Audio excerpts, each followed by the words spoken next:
은혜 받을 말씀 한번 봅니다. 창세기 12장입니다.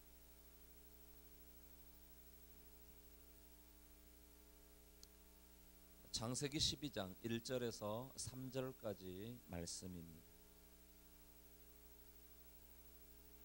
우리 같이 읽도록 하겠습니다. 여호와께서 아브라함에게 이르시되 너는 너의 고향과 친척과 아버지의 집을 떠나 내가 내게 보여줄 땅으로 가라. 내가 너로 큰 민족을 이루고 내게 복을 주어 내 이름을 창대하게 하리니 너는 복이 될지라. 너를 축복하는 자에게는 내가 복을 내리고 너를 저주하는 자에게는 내가 저주하리니 땅의 모든 족속이 너로 말미암아 복을 얻을 것이라 하신지라. 아멘. 오늘 성의 이렇게 마지막 시간인데 우리 성도님들 너무 결석 많이 해서 하나님 앞에서 민망하고 또 이렇게 하나님께서 보내주시는 강사 목사님 앞에 너무나 민망한 그런 모습입니다. 그래도 또 여기 하나님께서 은혜 받아야 될 특별한 사람들만 여기 불러주신 줄로 믿습니다. 한 분도 빠짐없이 오늘 밤에도 하나님 우리 주님께서 목사님을 통해서 말씀하신 말씀을 통해 여러분들이 놀라운 하나님의 은혜를 체험하는 시간 되기를 바라고, 오늘 밤에는 하나님의 놀라운 축복이라는 제목으로 이렇게 또 말씀하실 것입니다. 목사님 나오셔서 말씀할 때에 여러분들이 정말 하나님의 놀라운 축복받는 그런 시간 되기를 바랍니다. 이제 목사님 나오셔서 드려지는 예물 이제 기도해 주시고 말씀 주시겠습니다. 나오실 때에 크게 환영의 박수 드리고 우리 하나님께 감사와 영광의 박수 올려드립니다.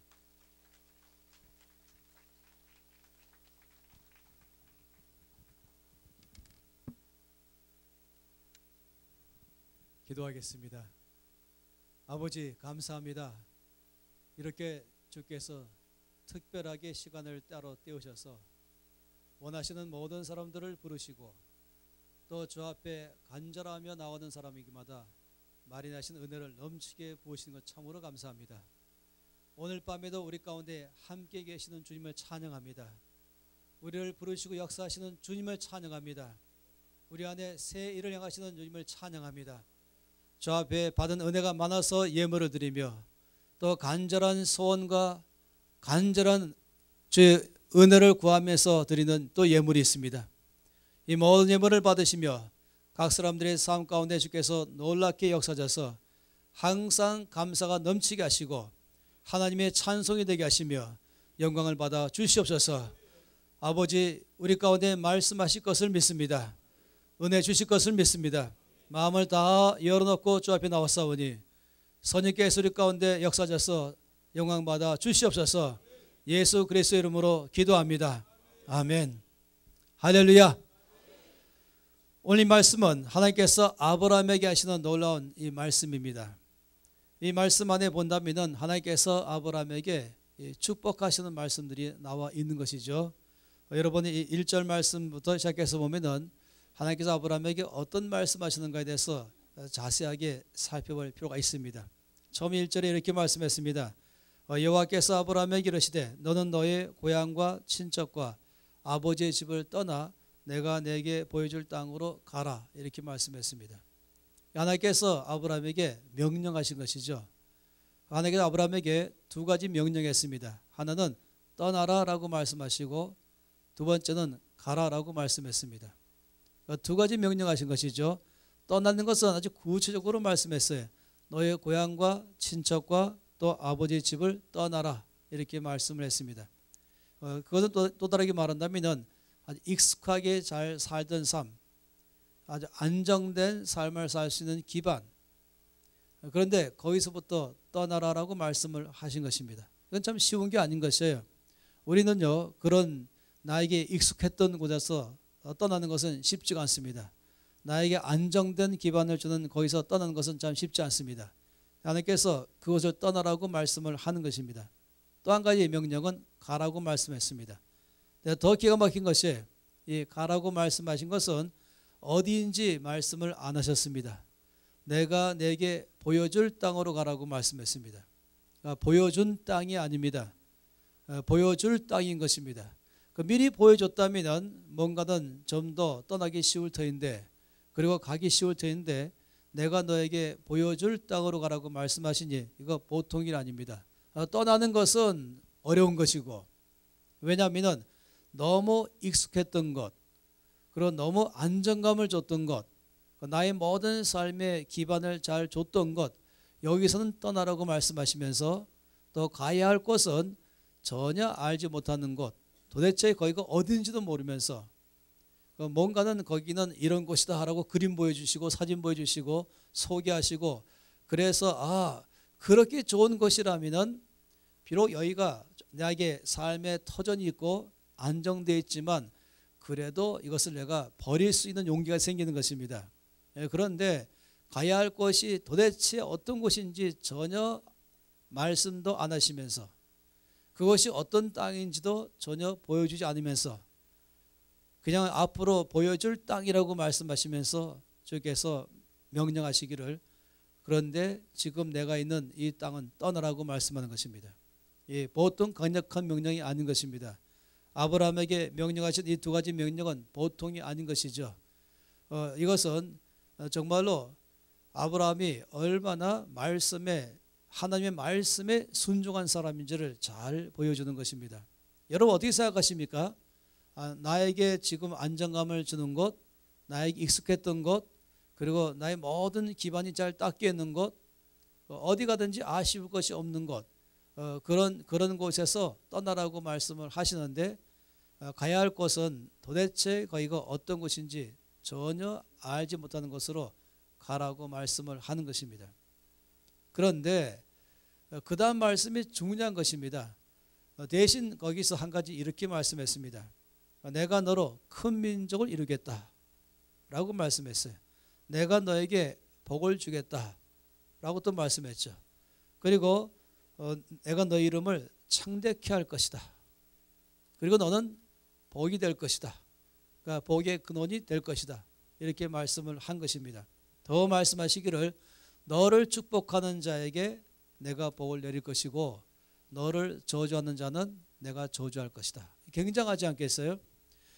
누군가 여러분을 축복하면은 하나님은 그 사람에게도 축복하겠다고 말씀했습니다. 누군가 여러분을 저주하면은 하나님이 그 사람을 저주하겠다고 말씀했습니다. 그건 한마디로 말하면 내가 너를 지켜주겠다. 내가 너를 아주 굳게 붙들어서 어떤 어려움도 너에게는 오지 않게 할 것이다. 너를 저주하는 것도 너에게 이르지 않게 할 것이며, 왜냐하면 너를 저주한 자가 나를 저주할 거기 때문에 그 저주가 이르지 않을 것입니다. 더군다나 여러분을 축복하는 사람에게는 축복하시기 때문에 여러분도 축복받을 것입니다. 그건 굉장한 것이에요. 이 엄청난 약속의 말씀을 먼저 하시면서 주께서 명령하신 것입니다. 그러니까 주께서 명령하실 때는 늘 약속이 있으면서 명령을 하시는 것입니다. 그러니까 이것을 모두 합쳐서 말하기를 믿음의 삶이라고 말한 것이에요.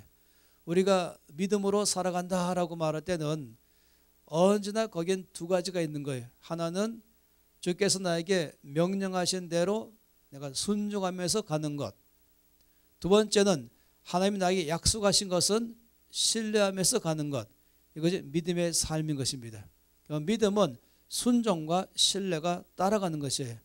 믿음은 내가 해야 할 것은 순종하고 하나님이 나에게 하실 것이라고 약속한 것은 신뢰하는 것. 이것이 믿음의 삶인 것입니다. 이 아브라함의 출발은 믿음으로 출발했습니다.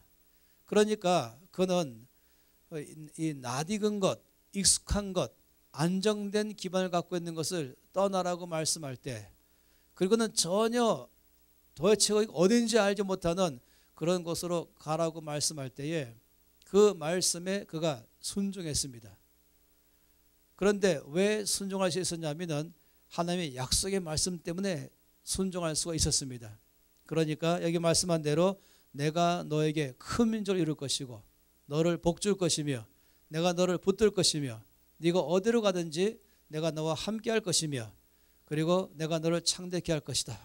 이 약속하신 말씀이 있는 것입니다. 그래서 그 말씀을 의지함으로 그는 과감하게 순종의 삶을 살아갔습니다. 이런 삶으로 아주 대표적인 사람들이 성경에 많이 나와 있는데요. 베드로가 바로 그런 사람 중에 한 명입니다. 베드로는 우리가 다 아는 것처럼 어부입니다. 근데 어느 날 베드로는 밤새도록 고기를 잡으려고 애를 썼지만 한 마리도 못 잡았습니다. 그런 날도 있는 것이죠. 그 어부고 전문가라 할지라도 고기를 다 잡을 수 있는 건 아닌 것입니다. 그는 모든 기술을 다 사용했습니다. 모든 지식은 다 동원했습니다. 자기가 알고 있는 모든 방법도 다 동원했습니다. 그리고 자기 힘을 다 쓴 것이죠. 그런데도 고기를 못 잡고 날이 샌 것입니다. 그러니 이제는 이 해변가로 나와서 마음속에는 허탈감 속에서 다시금 이제 그물을 손질하고 있었었죠. 그런데 우리 예수께서 바로 그 자리에 오신 것입니다. 이 베드로가 바로 거기 예수께 오셨는데 더 놀란 사실은 뭐냐면은 많은 사람들이 함께 몰려왔다는 것이에요. 예수님 말씀을 듣고 싶은 사람들이 몰려온 것이죠. 그래서 이제 예수께서는 이 몰려온 사람들에게 말씀을 전하기 위해서 택한 방법이 바로 거기에 있는 베드로의 배를 빌려 타고 육지에서 조금 띄워서 그리고 배에 앉아서 해변가에 앉는 사람들에게 말씀을 전하는 방식을 택했습니다. 왜 그런 방식을 택했냐면은 마이크가 없기 때문이에요. 스피커도 없고 그 당시에 2000년 전에는 그렇지 않겠습니까? 제가 예수님께 아주 죄송한 건 뭐냐면 이 마이크가 있어서 죄송한 것입니다. 저는 아주 작은 목소리로 말해도 다 들을 수 있도록 이 기가 막히게 놀라운 시대에 제가 지금 살고 있습니다. 예수님은 참 그런 것이 없을 때 사셨죠. 그래서 예수님은 그런 가운데서 말씀을 전하는 방식을 아셨습니다. 사람들이 다 해변가에 앉고 주님께서는 약간 육지에서 떨어져서 배에 앉아 계시면서 말씀을 전하시면은 그것은 굉장한 이 효과가 있는 것이에요. 그렇게 큰 소리로 말씀을 안 전하셔도 거기는 모든 사람이 들을 수 있는 그런 음향 효과가 있는 것입니다. 제가 이 터키에 갔을 때 보니까 터키가 이 바울이 복음을 전했던 그 장소의 중심 무대 아니겠습니까? 당시에 바울 당시엔 거기가 이제 로마 행정구역 안에 있었죠. 그래서 로마 제국은 각 도시마다 거기에 이제 이 도시 사람들이 예술을 즐길 수 있는 음악이나 토론이나 할 수 있는 그런 하나의 이 광장 같은 것을 다 만들었죠. 하나의 음악당 같은 걸 만들었죠. 그러니까 그 당시에는 당연히 이 마이크가 없고 스피커가 없는 것입니다. 그런 가운데 많은 음악당은 보통 그 도시 인구의 10분의 1 사이즈로 만듭니다. 제가 에베소에 갔을 때에 거기에 또 음악당이 있었습니다. 근데 그 음악당의 그 좌석은 25,000석이었어요. 그러니까 그 도시가 25만 명가량 됐을 것이라고 예상하는 것입니다. 굉장히 큰 도시인 것이에요. 지금도 그만한 굉장히 큰 도시잖아요. 제가 들어보니까 나주의 시가 10만이라고 들었습니다. 25만, 이 나주가 전성기 때의 인구 숫자이죠. 그러니까 그 정도에 갖고 있는 예배소에 거기에 이 음악당이 25,000석, 마이크가 없는, 스피커 없는 그 자리입니다. 제가 거기에 무대에 섰어요. 당연히 쭉 계단식으로 올라가 있죠. 그리고 이 원형처럼 되어 있잖아요. 타원형으로. 그리고는 제가 같이 온 사람들에게 맨 앞자리로 시작해서 중간 또 뒤에 중간 맨 끝까지 좀 띄엄띄엄 앉겠습니다. 그리고 제가 거기서 말할 때에 제 말소리가 들을 수 있으면 사인하도록 하겠죠. 그리고 제가 아래에서 말해봤습니다. 그랬더니 저 끝까지 그 소리가 다 들리는 것이에요. 이 굉장한 음향 장치를 자연적으로 잘 만든 것입니다. 어쨌든 예수님은 그렇게 해서 말씀을 다 전하셨습니다. 말씀을 전하신 다음에는 이제 베드로에게 말씀하셨죠. 깊은 데로 가서 그물을 내려 고기를 잡으라. 이렇게 말씀을 했습니다. 왜 주께서 그 말씀했을까? 말씀을 다 마치신 다음에 베드로에게 깊은 데로 가서 그물을 내려 고기를 잡으라 라고 주께서 왜 말씀했을까? 목표는 주께서 베드로에게 고기를 많이 잡게 해주시는 것이 목적입니다. 근데 왜 그렇게 했을까? 제일 첫 번째 이유가 뭔지 아세요? 그것은 주께서 임대료를 지급하기를 원하기 때문에 그런 것입니다. 배삭스를 지불하신 것이에요. 지금 배를 빌렸잖아요. 배를 빌렸기 때문에 빌린 값을 주님께서 지불하기를 원하는 것이었습니다. 저는 성경 말씀 가운데서 참으로 좋아하는 것은 언제나 대가를 지불한다 하는 것입니다. 공짜가 없다는 것입니다. 하나님의 은혜를 거저받으려고 하지 말라는 것이에요. 이 고린도후서 말씀 볼 때도 바울은 이렇게 말했습니다. 하나님의 은혜를 받을 때에 마치 값싼 물건처럼 취급하지 말라. 더 심하게는 떨이 상품처럼 취급하지 말라. 하나님의 은혜를 받는데 얼마나 값비싸게 지불한 것인 줄로 알고 받으라 이렇게 말한 것입니다. 그래서 전 여러분들이 대가를 지불하고 오신 줄 제가 압니다. 이렇게 이 집회 가운데 오실 때에 심심해서 할 일이 없어가지고 이 가운데 올 수 있는 게 아닌 것이에요. 마땅히 이 시간을 여기 오려면은 뭔가는 여러분이 희생해야 되는 것입니다. 희생했다는 것은 그만큼 대가를 지불하신 것입니다. 하나님의 은혜는요 공짜로 받는 게 아니에요. 그건 대가를 지불함으로 받는 것입니다. 아까 우리 목사님, 노 목사님이 예배 시작할 때 말씀하신 것처럼 은혜 받을 자에게 하나님은 은혜를 주신다. 긍휼히 여길 자에게 하나님은 긍휼히 여기신다 이렇게 말씀했습니다. 이거는 출애굽기 말씀 가운데서 33장에서 말씀하기를 하나님께서 나는 은혜 줄 자에게 은혜를 주고 긍휼히 여길 자에게 긍휼히 여긴다. 그럼 누가 은혜 받을 자입니까? 누가 긍휼히 여김을 받을 자입니까? 그것은 주님의 은혜를 사모하는 사람인 것입니다. 간절히 사모하는 사람. 그래서 이 시간에 누구를 만날 수도 있고 뭐 할 수도 있지만은 그거를 갖다 거절하고 나는 은혜 받기 위해서 결정한 사람, 그런 사람에게 주께서 은혜를 주신다 이렇게 말씀하십니다. 이거는 저와 여러분이 평생 잊지 말아야 될 중요한 원칙입니다. 하나님은 은혜를 받기를 간절히 사모하는 사람에게 은혜를 주신 것입니다. 그래서 여러분 좀 중요한 것이에요. 그래서 갈급한 사람, 아주 간절한 사람에게 항상 하나님의 은혜는 그 사람 것 되기 시작하는 것입니다. 이 팔복의 첫 번째 복이 무엇입니까? 심령이 가난한 자는 복이 있다. 천국이 저희 것이다 라고 말씀했습니다. 그러니까 어떤 게 복이냐면은 이 심령이 가난한 사람, 아주 갈급한 사람, 목마른 사람, 전심으로 주님을 의지하는 사람을 말한 것입니다. 그래서 이 누가복음 1장 말씀에도 말하기를 하나님이 어떤 분이시냐? 가난한 사람에게는 아주 그 손에 꽉 채워서 가게, 가득히 손에 채워서 가게 하시고 부자는 빈손으로 가게 하셨다. 이렇게 말씀했어요. 그러니까 그 말씀 무슨 말이겠습니까? 간절한 마음 가진 사람, 갈급함 가진 사람, 정말 전심으로 주님의 은혜가 아니면 안 됩니다 라고 하는 사람에게는 주께서 은혜를 넘치게 부어주셨다 이렇게 말한 것입니다. 그런데 주님의 은혜에 대해서 별로 관심이 없는 사람, 별로 목마른 마음이 없는 사람, 그런 사람은 빈손으로 가게 하신다 이렇게 말씀을 하십니다. 저는 이제 새벽 기도를 인도할 때마다 이렇게 말씀을 드릴 때가 있어요. 요즘 새벽 기도를 나오다가 안 나오시는 성도님들을 볼 때마다 제가 뭐라고 말씀드릴까요? 요즘은 좀 형편이 나아지셨는가 봅니다 라고 물어보는 거예요. 새벽에 이렇게 나오지 않으실 만큼 형편이 좋군요 라고 물어보는 것이에요. 그런데 안 나오던 사람이 갑자기 또 나오면 무슨 큰일이 생겼는가 보다 또 이런 마음이 생기는 것입니다. 그래서 저는 우리 모든 사람들이 다 평소에 새벽에 주 앞에 나가기를 바라요. 갈급한 마음으로 가기를 바라요. 전시로 나기를 바란 것입니다. 그 예배 시간이 있으면 예배 시간 10분 전쯤 와서 뭐 기도로 주 앞에 나가기를 바란 것입니다. 그리고 앉더라도 뭐 특별하게 뒤에서 목숨 걸만 일이 아니라면 맨 앞에서부터 앉기를 바라는 것이에요. 그건 놀랍죠. 이 앞에서부터 은혜가 왜 주어지는지 아시죠? 그거는 갈급한 마음 순서인 것입니다. 간절한 마음 순서인 것입니다. 그게 이상한 것이에요. 그래서 아주 간절한 마음 있는 사람, 하나님은 늘 그런 사람에게 먼저 은혜를 주십니다. 이것이 바로 대가를 지불하는 것입니다.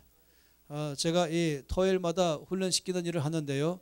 어떤 분은 말하기를 그 큰 회사의 회장님이신데 그 토요일마다 그 모임에 와야 되기 때문에 그는 이 50억을 손해봤다고 말하고 있어요.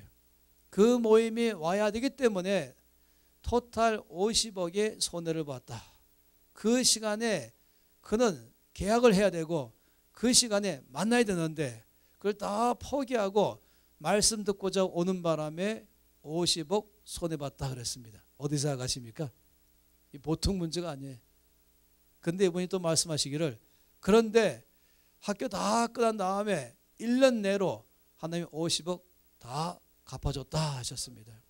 그래서 이 대가를 지불하는 것 이건 상당히 중요한 문제인 것입니다. 언제나 주 앞에 간절한 마음으로 나가는 것 이건 늘 중요한 것입니다. 어쨌든 우리 주님께서 이제 깊은 데로 가서 그물을 내려 고기를 잡으라 라고 말씀하신 제일 큰 이유는 제가 보기에는 먼저 언제나 우리 주님도 공짜가 없다는 것이 늘 대가를 지불하신 예수님을 발견할 수가 있습니다. 어쨌든 이제 그 다음에 이 베드로의 답변이 참 놀랍지요. 베드로가 어떻게 답변했습니까? 이렇게 답변할 수 있는 가능성이 있어요. 선생님, 제가 알기로 선생님은 목수라고 알았습니다.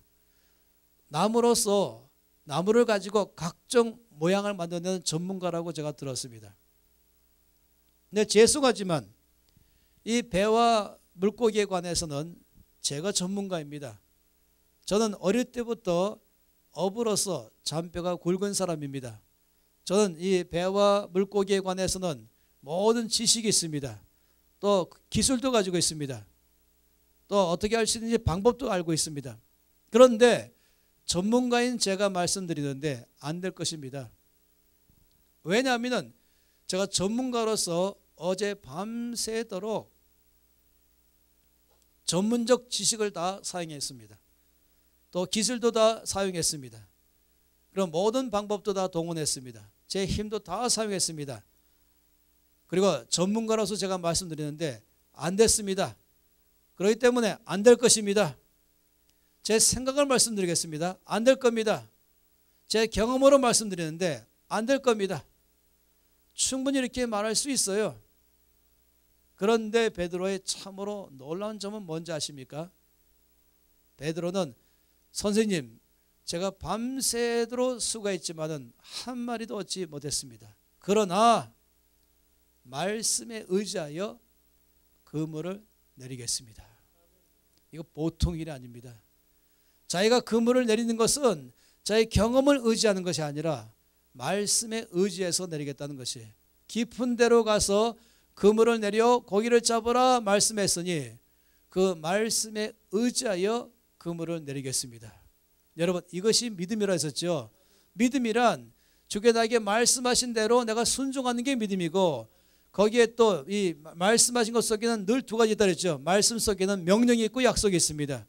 하나님께서 아브라함이 말씀할 때 첫째 명령이 있고 약속이 있는 것이에요. 명령은 떠나라 가라 말씀하시고, 약속은 내가 너를 창대케 할 것이며 내가 너를 복을 줄 것이라고 말씀한 것입니다. 따라서 이 하나님께서 나에게 말씀하신 명령에는 내가 순종하고, 하나님께 약속하신 모든 약속에 대해서는 나는 신뢰하는 것입니다.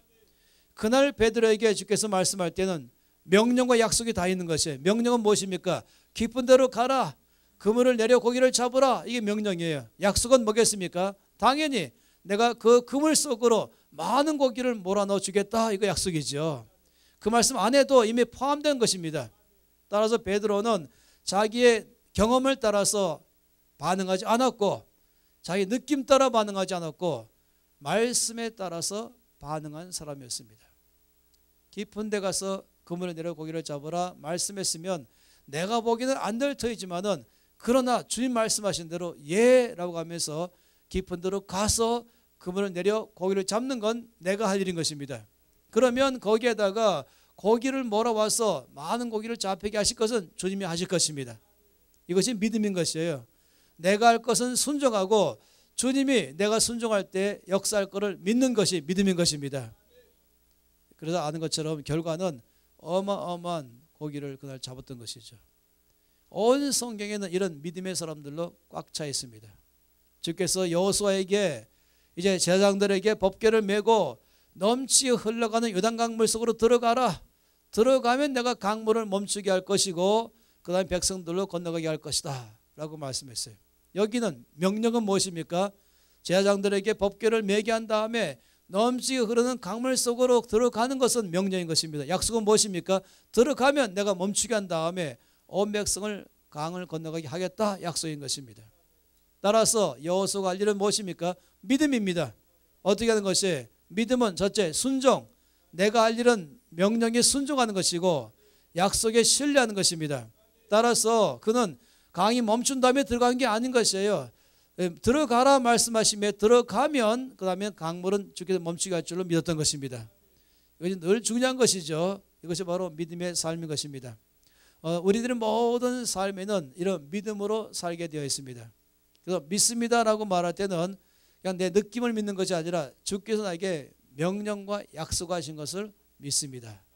그럴 때는 언제나 그 속에는 내가 행동으로 옮겨야 될 것이 있어요. 내가 해야 할 것은 내가 해야 되는 것이에요. 그런 나머지는 주께서 하실 것을 또 신뢰하는 것입니다. 내가 할 것은 내가 하지 않으면서 주께서만 나에게 해주기를 바라는 것, 이걸 뭐라는 줄 아세요? 광신자라고 말합니다. 내가 할 것은 하지 않으면서 주님께서만 나에게 해주시기를 바라는 것, 이건 믿음이 아니에요. 예를 들어 말해볼까요? 2명의 예수 믿는 농부가 있습니다.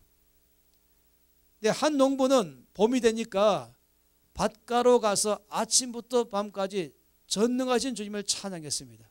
창조주 하나님을 찬양했습니다.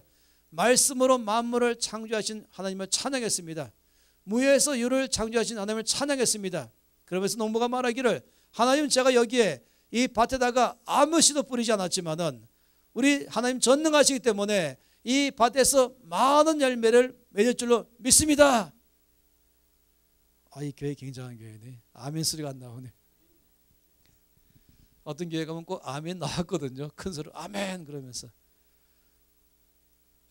여러분, 또 한 명의 농부는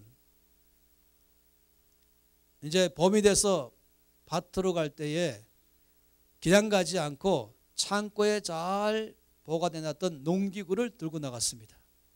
그리고는 이 추수한 가을 이후로 겨울을 지나고 봄 될 때까지 이 비바람 맞아가면서 땅이 딱딱하게 굳어 있었죠. 따라서 그 굳은 상태로는 씨를 뿌릴 수 없으니까 이제 먼저 나가서 밭에 모든 밭을 다 일궜습니다. 이 밭을 갖다가 기경시킨다고 말하죠. 땅 속으로 깊이 이제 이 땅을 갖다 파가지고 갈아 엎어버리는 것입니다. 그 다음에는 농부는 창고에 잘 보관해 놨던 씨를 가지고 거기에다가 씨를 다 뿌렸습니다. 그리고는 흙으로 덮었죠. 그리고 그 다음에 기도했습니다. 지금 제가 할 일은 다 했습니다. 이 땅을 갖다가 다 기경시켰고 그리고 주신 씨앗을 갖다가 심었습니다. 이제 제가 할 일은 다 했으니까 하나님 여기에 비를 내려주시고 햇볕 주셔서 이 제가 뿌린 모든 씨앗이 땅 속에서 죽어서 싹이 나면서 많은 열매를 맺게 해 주시옵소서. 이것을 기도했던 것입니다. 첫 번째 농부가 보기에는 둘째 농부를 보면서 막 비웃었어요. 너 믿음도 없냐? 어찌 너는 하나님이 전능하시고 말씀으로 창조하시고 무에서 유를 창조하신 하나님 믿지 않냐? 너에게 믿음이 없어가지고 왜 땅을 갈고 있냐? 첫 번째 농부가 굉장한 믿음의 사람처럼 보여요.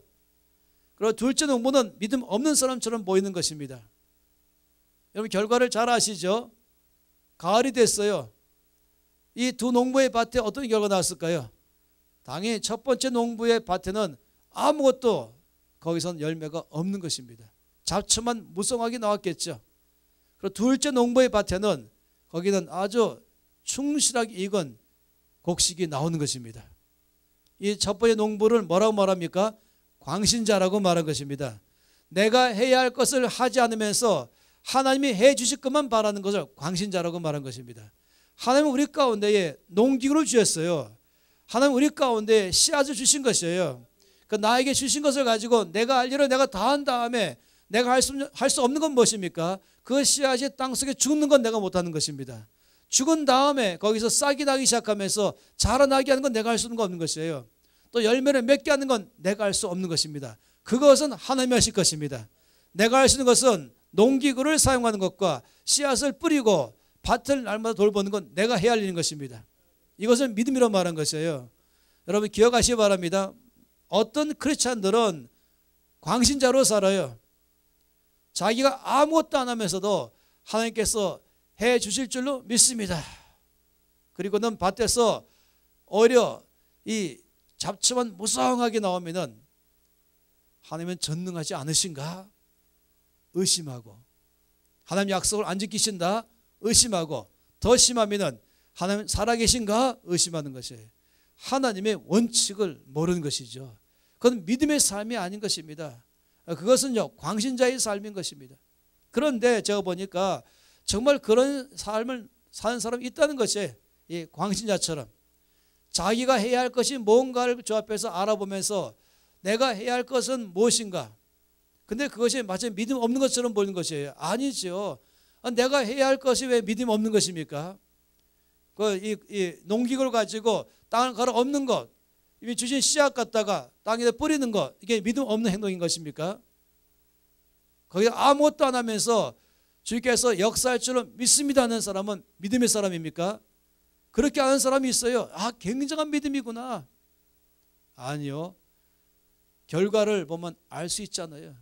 그걸 광신자라고 말한 것입니다. 내가 해야 할 것은 내가 하면서 하나님께서 내 안에서 그분이 하실 것을 내가 신뢰하고 살아가는 것, 이것을 믿음이라고 말합니다. 광신자의 정의는 뭐냐면은 이 목적은 바람직한데 합당한 수단은 사용하지 않는 사람. 이해하시겠죠? 광신자의 정의는 바람직한 목적은 가지고 있는데 합당한 수단은 사용하지 않는 사람, 이거를 광신자다 이렇게 말한 것입니다. 우리 삶 가운데서 그게 믿음으로 알고 있어요. 굉장한 믿음처럼. 아니요, 그건 광신자인 것입니다.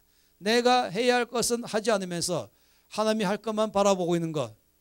그 땅 속에다 씨앗도 안 뿌리면서도 하나님께서는 무에서 유를 창조하신 전능하기 때문에 여기에서 분명히 열매를 많이 맺을 줄로 믿습니다 라고 말한 것이에요. 그건 믿음이 아니라는 것입니다. 우리에게 주신 씨앗, 또 씨앗을 품종을 개량하는 것, 또 농기구를 더 좋은 농기구로 개발시키는 것, 이건 믿음의 삶인 것이에요. 이건 우리 가운데 주신 지혜인 것입니다. 그걸 사용할 줄 알아야 하는 것이죠. 그러면서 기도하면서 여러분 기도만 하면 되는 게 아닌 것이에요. 제 말을 오해하지 마세요. 기도하지 말라는 게 아닌 것입니다. 주 앞에 가서 기도하며 지혜 달라고 기도하며 내가 할 수 있는 것은 해달라고 기도하는 것입니다. 그 시간에 주님 제가 할 수 있는 지혜를 주십시오. 은혜 주십시오 하면서 그런 기도하는 가운데서 굉장히 많은 이 발명품이 머릿속에 지혜를 주기 시작하시고, 그래서 연구실에 가서 연구하기 시작하고 또 연구하다 또 기도하기 시작하고 주 앞에 가서 간절히 구하고 발명했을 때는 자기가 똑똑해서 한 것이 아니라 하나님 나에게 지혜 주심으로 이게 놀라운 발명품을 제가 만들어냈습니다. 주님이 주신 지혜입니다. 기도하고 나오고 기도하고 나오고, 이것이 바로 이 정상적인 믿음의 삶인 것입니다. 우리가 앞으로도 정말로 균형 있는 믿음의 삶을 살면 좋겠습니다. 근데 또 반대가 있어요. 내가 할 것은 열심히 하면서도 하나님이 안 해줄 거라고, 하나님이 안 하실 거야. 이건 또 맹신이라고. 맹신. 아까는 광신, 이건 맹신. 하나님께 역사할 건 아무런 기대가 없으면서 내가 할 것 안 하면 벌 받을까 봐, 내가 이것을 안 하면 하나님 나를 치실까 봐, 그건 믿음이 아닌 것입니다. 하나님 나에게 하신 것을 내가 최선을 다해서 순종하고, 그리고 약속하신 것을 내 안에 이루실 것을 신뢰하는 것, 이것이 아주 아름다운 균형 있는 삶인 것입니다. 그래서 이 창세기 12장 말씀 가운데서도 하나님이 아브라함에게 말씀할 때 분명히 그 말씀에 두 가지라 했잖아요. 하나는 명령, 그 명령은 떠나라 가라. 약속은 내가 너를 창대케 할 것이며 내가 너를 복줄 것이며 그리고 내가 너의 모든 삶을 인도할 것이다. 너는 잘 될 것이다. 이건 약속의 말씀인 것입니다. 그러면 아브라함의 믿음의 삶을 살려면 어떻게 되는 것입니까? 떠나고 가는 것이에요. 그럼 내 삶에 잘 될 것인가? 잘 될 거라고 믿는 것이죠. 약속하신 것을 이룰 줄을 믿는 것입니다. 말씀드렸잖아요. 떠나고 가면서도 염려하며 걱정하며 근심하며 잘못될까 봐, 안 될까 봐, 하나님의 약속을 안 이루실까 봐, 그건 믿음이 아닌 것이에요. 그걸 갖다가 아까 맹신이라고 말했죠. 근데 그게 아니에요. 내가 할 일을 다 할 때에 하나님이 하실 것을 믿는 것입니다. 이게 같이 와야 되는 것이에요. 이 둘 다가 같이 가야 되는 것입니다. 양쪽이 같이 가야 되는 거예요. 순종하면서 신뢰해야 되는 것입니다. 내가 할 것을 순종하면서도 하나님 하실 것은 신뢰하는 것입니다. 그럴 때 역사하는 것입니다. 생각해 보세요. 순종은 잘했는데 신뢰하지 않으므로 내 안에서 하나님의 약속이 이루어지지 않은 케이스가 있습니까? 있어요. 어디 있습니까? 이스라엘 백성이죠. 이스라엘 백성들이 애굽에서 나올 때 순종했어요. 하나님께서 처음부터 말씀하기를 너희 나오라. 애굽에서 나와라. 내가 너희를 가나안 땅으로 이끌어 가겠다. 내가 아브라함과 이삭과 야곱에 약속한 대로 이제 그 땅을 너에게 주겠다. 나오라. 내가 너희를 주겠다. 그 말씀대로 나왔어요. 순종했어요. 그런데 막상 약속의 땅에 들어가려고 하니까 그 땅이 안악자손들이 있으니까 야, 우리 능력보다 더 큰 것이 있어서 불가능하네. 그러면서 두려워했죠. 그 땅에 못 들어갈 거라고 다 두려워했죠. 그 땅에 들어가면 다 죽을 거라고 두려워했죠. 그래서 안 들어간 거예요. 이것을 뭐라고 말합니까? 불신앙인 것입니다. 믿지 않은 것입니다. 이것이 그들의 삶에 굉장히 어려운 일을 된 것입니다. 분명하게 주께서 약속했지만 그러나 그 약속이 그들 가운데 이루어지지 않았을 때는 하나님의 약속을 어기셨는가? 하나님은 신실하지 않으신가? 하나님은 약속을 지킬 만한 능력이 없으신가? 아니에요. 하나님은 전능하십니다. 하나님은 신실하십니다. 그런데 약속한 것을 그들이 성취되지 않은 것은 그들이 믿지 않기 때문에 그런 일이 발생한 것입니다. 이것이 또 아주 중요한 원칙 중 하나이죠. 그러니까 언제나 하나는 내가 할 일은 아무것도 안 하면서 해 주실 것 바라는 것, 이것도 위험하지만 또 하나는 것은 내가 할 것 하면서도 하나님이 해줄 거라고 믿지 않는 것도 위험한 것입니다. 이 양쪽에 있는 이 잘못된 신앙, 이 광신과 맹신을 떨쳐버리기 바라는 것이에요. 그 균형이 필요한 것입니다. 내가 할 것은 내가 다 하면서 반드시 약속하신 것을 이룰 줄로 믿어야 되는 것입니다. 때론요, 이 믿음 가운데서 믿음의 테스트가 있는 거예요. 믿음의 테스트는 뭐냐면은 하나님 약속했지만 딱 보니까 환경적으로 안 될 것처럼 보이는 것입니다. 분명히 가나안 땅 약속했는데 가나안 땅에 우리가 들어가려고 하니까 나보다 훨씬 힘센 사람들이 거기 딱 버티고 있는 것이에요. 나는 전쟁도 안 해봤는데 거의 군인들로 꽉 차 있는 것이에요. 그러니까 분명히 약속했지만 딱 환경 보니까 불가능해 보이는 것입니다. 그때 바로 그들은 환경에다 반응했죠. 안 될 거다. 안 될 겁니다. 하나님 뭐라고 말씀했을까요? 너희 믿음대로 될지어다. 갈렙은 됩니다. 갈렙은 왜 된다고 말했냐면은 갈렙은 안악자손을 안 본 게 아니에요. 봤지만 됩니다 말한 이유는 뭐냐면 하나님이 약속하시기 때문에 반드시 이 상황 가운데서 약속을 지킬 줄로 나는 믿습니다. 믿음대로 되는 것입니다.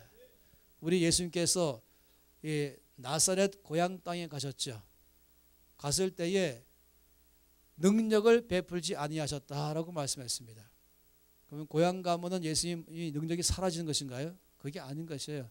왜 고향 나사렛에서 능력을 행하지 않으셨는가? 믿지 않기 때문에. 믿지 않음으로 역사하지 않은 것입니다. 우리 주께서 놀라운 일을 행하실 때마다 이렇게 말씀했어요. 내 믿음대로 될지어다. 그래서 주님이 이 소경이면서 거지인 바디메오 알지 않습니까? 이 소경이며 거지인 바디메오. 이스라엘 사람들은요, 이렇게 소경인 날 때부터 소경인 사람은 일을 할 수 없는 걸 알기 때문에 구제 대상으로 누구나 그런 사람 보면은 구제하도록 해줬어요. 그래서 옷 자체를 멀리서 봐도 구제할 사람으로 보이게 만들어서 미리 준비하게 했습니다. 이 바디메오는 날 때부터 소경이어서 그래서 아예 옷 자체를 그렇게 입혀놔서 멀리서 봐도 저 사람은 구제할 사람으로 보고 미리부터 돈을 준비해서 그에게 갖다 주는 것입니다. 그래서 소경 바디메오는 그렇게 늘 남에게 도움받아가면서 살아왔었죠. 그러다가 어느 날인가는 여전히 거기 앉아가지고 사람들의 도움받으면서 앉았는데 막 시끌벅적한 거예요.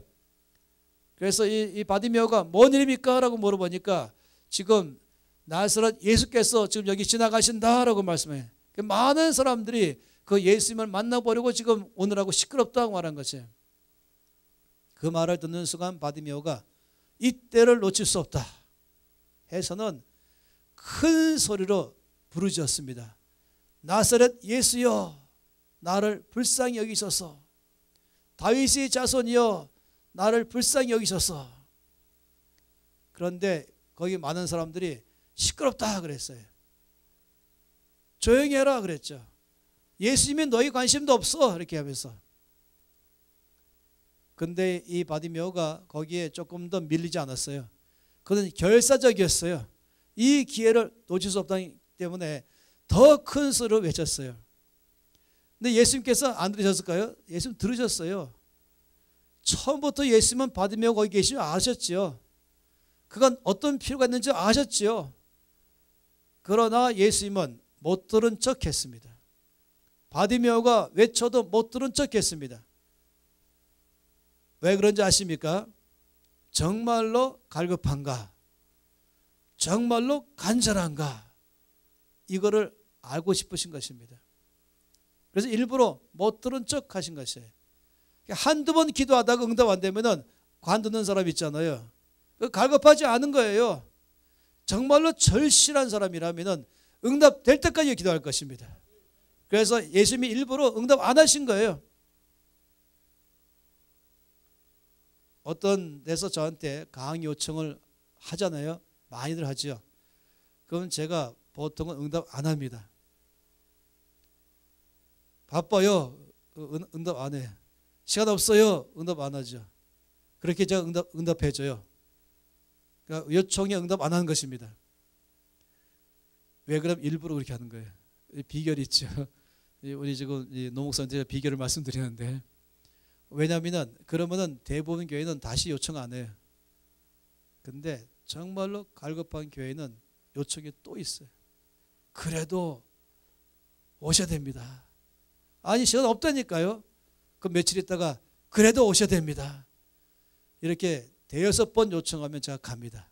그답니다. 한 번 요청했는데 저 시간 없어요. 그러면 다시는 응답 안 하잖아요. 다시 요청 안 하잖아요. 그럼 갈급하지 않은구나. 그래서 제가 안 가는 것입니다. 그게 비결이에요.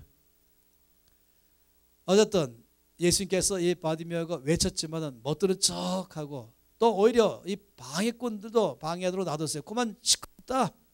그만해라. 예수님 너 같은 사람에 관심도 없어. 이렇게 말하면은 아마도 그래. 주님이 뭐 나 같은 사람에 관심이 있을까? 하면서 아예 한두 번 외치다가 그냥 쑥 들어가고 살 수 있죠. 여러분도 그러면 안 됩니다. 주 앞에 기도하는데 한두 번 외치다가 응답이 없으니까 그냥 불이 쑥 빠져서 그럼 안 돼요. 제가 제일 싫어하는 신앙은 흔히 냄비 뚜껑 같은 신앙입니다. 무슨 말이냐면은 이제 냄비에다 물을 끓이면은 순간적으로 온도가 쫙 올라가면은 뚜껑이 팍팍팍팍 하잖아요. 옛날 뚜껑 벌럭벌럭벌럭하고 굉장히 벌럭벌럭거려요. 그래서 불을 딱 꺼버리면은 슉 해서 끊어버리는 거예요.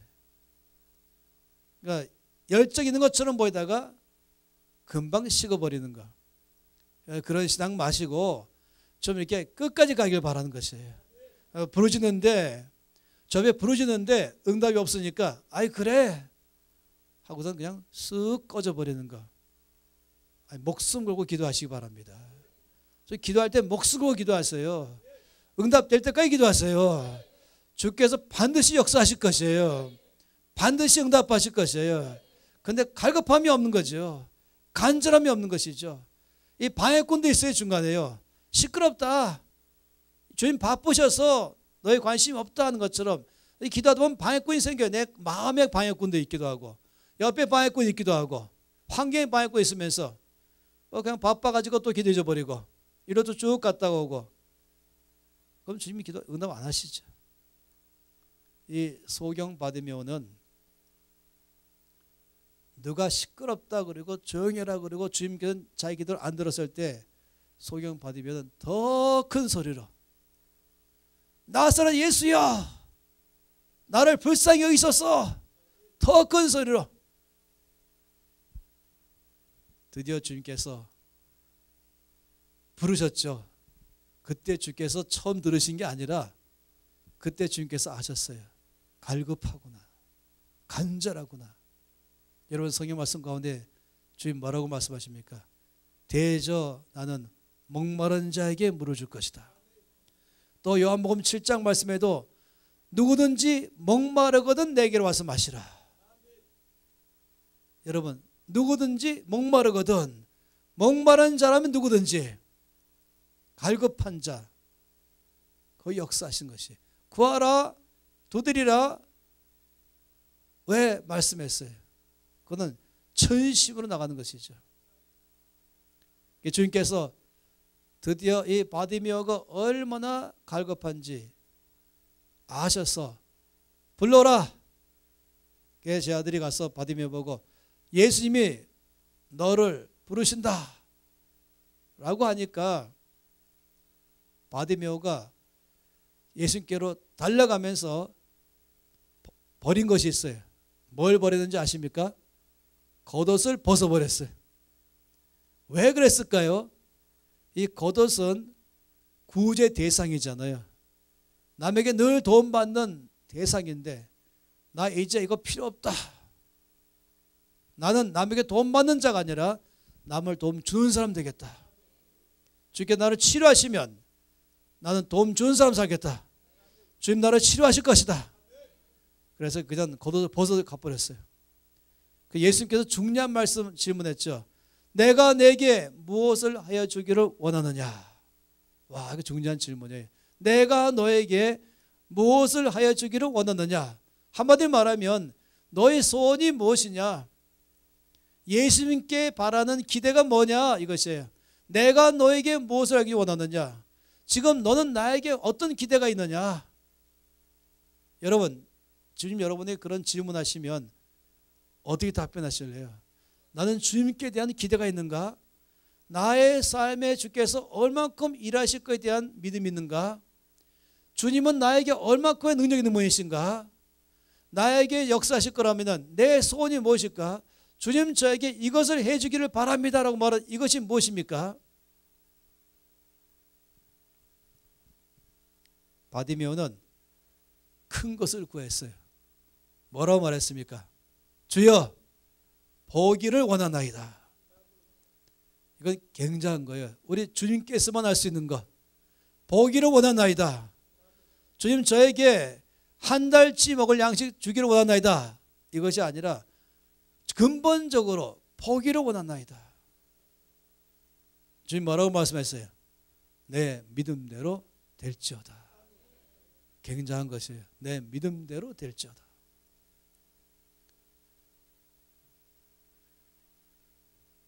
아브라함은 이 말씀에 참으로 순종한 사람이었습니다. 근데 제가 지금 여러분에게 말씀드린 게 뭐냐면 이 아브라함에게 하신 약속의 말씀 때문에 그렇습니다. 하나님이 아브라함에게 하신 약속의 말씀은 여러 가지가 있지만 두 가지예요. 압축하면 두 가지로 약속이 다 요약되는 것입니다. 여기 말씀 것처럼 내가 너로 큰절 이루고 내게 복을 주어 내 이름을 창대하게 하게 하리니 너는 복이 될지라. 너를 축복하는 자에게 내가 복을 내리고 너를 저주하는 자에게 내가 저주하리니 땅의 모든 족속에 너로 말미암아 복을 얻을 것이라. 이것이 지금 약속인데 이 약속은 크게 두 가지입니다. 하나는 뭐냐면 아브라함아 내가 너를 축복하리라. 이게 첫 번째 약속이에요. 이거 보통이 아니에요. 아브라함아 내가 너를 축복하리라. 그러면 하나님이 누구십니까? 하나님이 바로 복의 근원이십니다. 만복의 근원이십니다. 따라서 복의 근원이신 하나님께서 내가 너를 축복하리라 했으니까 그러면 끝난 거예요. 우리가 찬송 부르는 것처럼 만복의 근원 하나님 또는 복의 근원 강림하사 우리 하나님의 복의 근원이십니다. 모든 복을 다 가지고 계신 분. 그 안에 모든 복을 다 우리에게 줄 수 있는 분, 거기엔 제한이 없는 분. 그래 하나님께서 내가 너를 축복하리라. 그 말씀 속에는요, 그 약속 가운데는 얼마큼 다 포함된 줄 아십니까? 내가 너와 함께하리라. 내가 너를 인도하리라. 내가 너를 도와주리라. 내가 너를 위로하리라. 내가 너를 치료하리라. 내가 너를 새롭게 하리라. 내가 너의 모든 쓸 것을 채울 것이다. 영적이든 정서적이든 정신적이든 물질적인 것이든 너에게 필요한 능력이나 지혜든지 내가 너에게 다 줄 것이다. 이것을 한마디로 말하면 내가 너를 축복하리라. 영어로 말하면 I will bless you. 하나님께서 내가 너를 축복하리라. 이거 굉장한 약속이에요. 이 약속의 말씀은요, 마치 뭐와 같은 거냐면은 하나님께서 아브라함에게 신용카드를 주는 것 똑같은 것이에요. 내가 너에게 신용카드를 주겠다. 이 신용카드는 하늘은행장이 발급한 것인데 이 신용카드의 한도액은 무제한이다. 네가 원할 때마다 이 카드를 사용하면은 네가 원하는 걸 다 쓸 수 있다 하면서 지금 신용카드를 준 것이에요. 이거 보통 일이 아닌 것이죠. 이게 첫 번째 약속의 말씀인 것입니다. 이 약속의 말씀을 받을 때의 아브라함의 기분이 무엇일까? 마치 이런 기분이죠. 이 시편 23편 말씀 어떻게 시작합니까? 여호와는 나의 목자시니 내게 부족함이 없으리로다. 그런데 그 말씀을요, 다윗은 어떻게 고백했을까? 아침에 해가 쭉 떠오를 때에 다윗이 고백하기를 여호와는 나의 목자시니, 그리고는 분명히 거다가 셀라, 물론 성경엔 셀라 없어요. 셀라란 말은 뭔지 아시죠? 잠깐 멈추세요 라는 뜻이에요. 잠깐 멈추고 하늘 향해서 머리를 드세요 그런 뜻이에요. 다시 말하면 이 말씀이 얼마나 많은 것을 포함되어 있는지 그것을 좀 바라보세요 하는 것이죠. 빨리 지나가지 말고 다음으로 빨리 읽지 말고 바로 지금 여기에 멈춰서서 이것이 얼마나 놀라운 것인지를 좀 바라보시고 그거를 지금 음미하고 그걸 묵상하고 그걸 누리고 다 포함해서 그래서 멈추세요라고 말한 거예요. 여호와는 나의 목자시니 셀라. 제가 하루는요 정말로 묵상했어요. 여호와는 나의 목자시니, 그리고 더 못 넘어갔어요. 누가 나의 목자라고? 아, 그분은 여호와이시다. 그럼 여호와는 무슨 뜻인가? 스스로 있는 자, 전능자, 나의 모든 쓸 것을 다 알고 계시는 분, 나에 대해서 나보다 더 잘 아시는 분, 나의 부모님보다 나를 더 잘 아시는 분, 나에 대해서 깊은 사랑에 관심 갖고 나를 돌보시는 분, 나의 강점과 약점도 다 아시면서 나의 강점은 더 일으키기 시작하시고 내 약점은 붙들어주기 시작하시는 분, 그분이 바로 여호와이시다. 근데 그분이 나의 목자이시다. 목자는 양을 어떻게 돌보는? 나는 그럼 양이지. 그에게 있어서 그 목자는 양을 갖다가 싸매주고 위로하고 돌봐주고 먹여주고 인도하고 나에 대해 관심 가지고 내 이름 부르면서 쭉 묵상 시작하는 것이 여호와 나의 목자. 그러니까 여호와 그 자체를 묵상하기 시작하는 거예요. 하나님은 여호와이시다. 근데 그분은 나의 목자이시다. 그럼 나는 그의 양이다. 하루 종일 거기까지 묵상하기 시작했어요. 그러니까 해 떨어질 때쯤 되니까 내 속에서 가슴이 벅찬 거예요. 그래서 그 다음에 말하는 말이 뭐겠습니까? 그러므로 내가 부족함이 없으려다. 여호와는 나의 목자시니 셀라. 하루 종일 묵상하고 나중에 가슴이 아주 감격이 꽉 차서 그러므로 나는 아무 부족함이 없습니다. 여호와는 나의 목자시니 내게 부족함이 없으리로다 이렇게 말한 게 아니라는 것이에요. 그래 가볍게 말씀할 문제가 아니라는 것입니다. 그래 가벼운 말씀이 아니라는 것이에요. 이 어마어마한 걸 말씀하는 게, 그 말씀은 바로 이것이죠. 아까 말한 것처럼 그것은 하나님이 복의 만복의 근원이신 하나님이 나에게 이 신용카드를 주시면서 네가 원할 때마다 써라. 그때 그 사람의 기분은 나는 만족합니다. 나는 충분합니다. 지금 비록 내 손에 이 10,000원짜리가 이만큼 쫙 쌓여있지 않았다 할지라도 그 불편하잖아요. 오히려 돈 주머니 현찰 한 푼 없다 할지라도 이게 지금 무제한 카드 갖고 있으면서도 나는 돈 없어, 나는 부족해 이렇게 말하는 사람 봤습니까? 바보지요. 아마 2살짜리만 그렇게 할 거예요. 여러분 그렇게 해서 아무도 없잖아요. 지금 내 주머니 안에 돈 10,000원도 없다 할지라도 이 안에 무제한으로 사용할 수 있는, 이건 망하지 아니하는, 세계 어디 가도 사용할 수 있는 이 가장 강력한 신용카드가 내가 갖고 있다면 그런 사람 누가 어디 가든지 나는 없어, 나는 없어, 나는 부족해 이렇게 말하겠습니까?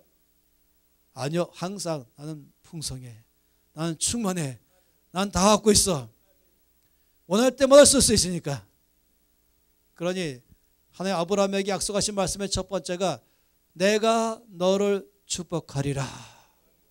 이 말씀은요 보통 말씀이 아니라는 것입니다.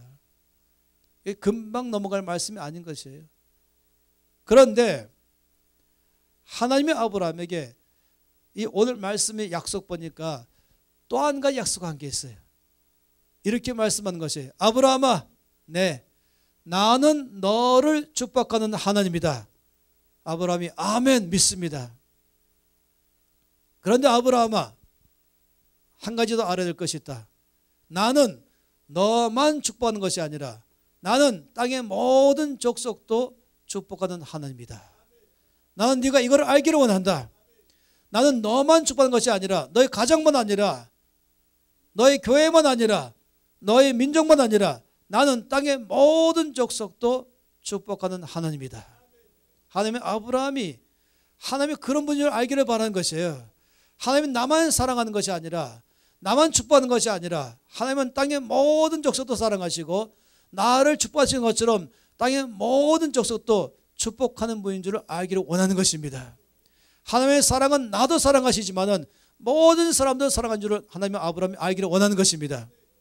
하나님께서 아브라함이 말씀하기를 나는 너를 축복하는 것처럼 땅의 모든 족속도 축복하리라.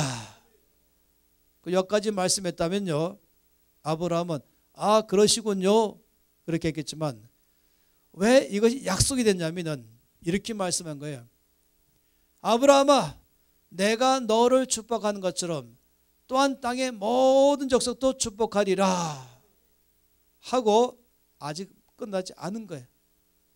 뭐로 끝났을까요? 너를 통해서. 이게 중요한 말씀이에요. Through you, 너를 통해서. 이 굉장한 거죠. 내가 너를 축복하고 땅의 모든 족속을 축복하는데 너를 통해서 축복할 것이다. 그러므로 너는 복이 될지라. 그러므로 너는 복의 근원이 될지라. 와, 이건 굉장한 것이에요. 하나님께서 지금 아브라함에게 하시는 이 말씀을 여러분 기억해 보십시오. 하나님 아브라함을 마음대로 축복하시고 하늘에서부터 아브라함에게 굉장히 큰 대용량 파이프를 묻으시고 무제한으로 아브라함이 필요한 걸 다 채우신 거예요. 위로하고 치료하고 힘주고 모든 것 다 부어주신 것이에요. 그런데 하나님께서 온 땅 모든 족속에게 대용량 축복의 파이프를 묻으시는데 바로 묻지 아니하시고 어떻게 했어요? 아브라함을 통해서 보내신 것입니다. 그래서 하나님이 아브라함을 축복하시고 또 땅의 모든 족속을 아브라함 통해서 축복하시고 그래서 하나님이 아브라함을 복의 근원 삼으신 것입니다. 자, 저는 오늘 아침에 이 말씀을 묵상하면서 굉장한 말씀을 묵상하게 된 거죠. 야, 하나님이 아브라함에게 어마어마한 약속을 하셨네. 이 보통 약속이 아니네. 한마디로 말하면 하나님이 아브라함에게 엄청 약속의 말씀을 할 뿐만 아니라 하나님이 온 땅을 직접 축복 안 하시고 아브라함을 통해서 축복하셔서 아브라함을 복의 근원 삼으셨네. 이것은 저에게는 야, 아브라함 엄청나게 복받았구나. 그날 아침에 저는 이 말씀 묵상하면서 제 속으로 야, 아브라함 참 복도 많다. 이렇게 제 속으로 말했어요. 제 기분이 뭐였을까요? 야, 아브라함 참 복도 많다. 그때 제 기분 어땠을까요? 무슨 기분인가요? 부럽다. 그렇죠? 야, 하나님께 복 받는 것도 놀라운 것인데 모든 땅을 하나님은 아브라함을 파이프로 사용하시면서 축복하신다니까 야, 아브라함 참 복도 많다. 부럽다 이것이. 저와 하나님 사이에서만 지금 대화하는 거였어요. 마음속으로. 그런데 제가 그날을 왜 잊지 못하냐면은 바로 그 순간에 성령 하나님이 저에게 말씀하셨어요. 뭐라고 말씀했냐면은 이 약속의 말씀은 아브라함에게만 한 것이 아니라 너에게도 한 것이다. 제가 깜짝 놀랐어요. 이 약속의 말씀은 아브라함에게만 한 것이 아니라 너에게도 홍성은 너에게도 한 것이다. 제가 어떻게 반응해야 됩니까? 아멘 해야 되죠. 근데 제가 아멘 안 했어요. 분명히 그날 아침에 제가 놀란 말씀 들으면서 주 앞에 이렇게 말씀드렸어요.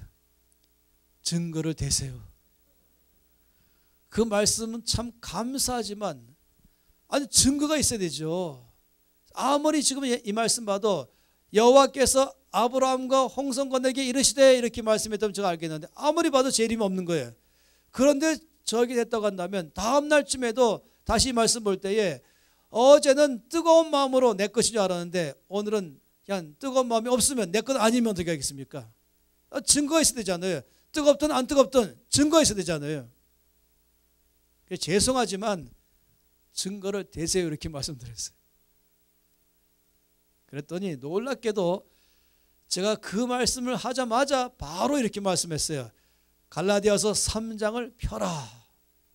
제가 폈어요. 한번 펴볼까요? 제가 깜짝 놀랐어요. 증거를 대세요라고 말했더니 바로 저보고 갈라디아서 3장을 펴라. 제가 3장을 폈습니다. 한번 다 폈어요. 이 갈라디아서 3장 304쪽에 있죠. 제가 딱 펴자마자 제 눈에 바로 들어온 구절이 7절이었습니다. 다 함께 7절 읽겠습니다. 그런즉 믿음으로 말미암은 자들은 아브라함의 자손인 줄 알지어다. 이건 제가 알지요. 그런즉 믿음으로 말미암은 자들은 아브라함의 자손인 줄 알지어다. 저는 제가 영적으로 아브라함의 자손인 건 알고 있었습니다. 그런데 지금 저에게 9절 말씀을 보라고 말씀한 것이에요. 3장 9절. 다 함께 9절 말씀을 읽겠습니다. 그러므로 믿음으로 말미암은 자는 믿음이 있는 아브라함과 함께 복을 받느니라. 여기 중요한 게 뭡니까? 함께. 그러므로 믿음으로 말미암은 자는 믿음이 있는 아브라함과 함께 복을 받느니라. 제가 이 말씀 읽고 나니까 주께서 말씀하기를 왜 창세기 12장의 말씀이 아브라함만 아니라 너의 것인 줄 아느냐? 바로 이 말씀 때문인 것이에요. 믿음으로 말미암은 자는 아브라함과 함께 복을 받느니라. 창세기 12장 말씀은 아브라함과 제가 함께 복을 받느니라. 제가 누구이기 때문에? 믿음으로 말미암은 자이기 때문에. 저는 예수를 믿는 자가 있기 때문에 이 말씀은 제 건 줄 믿습니다. 이 3장 9절 말씀은 저에게 하신 말씀인 줄 믿습니다. 이 말씀 이해한다면 창세기 12장 말씀은 저의 것인 줄 믿습니다. 제가 그때 이 말씀 읽자마자 그때 가서야 아멘 했어요. 네, 믿습니다.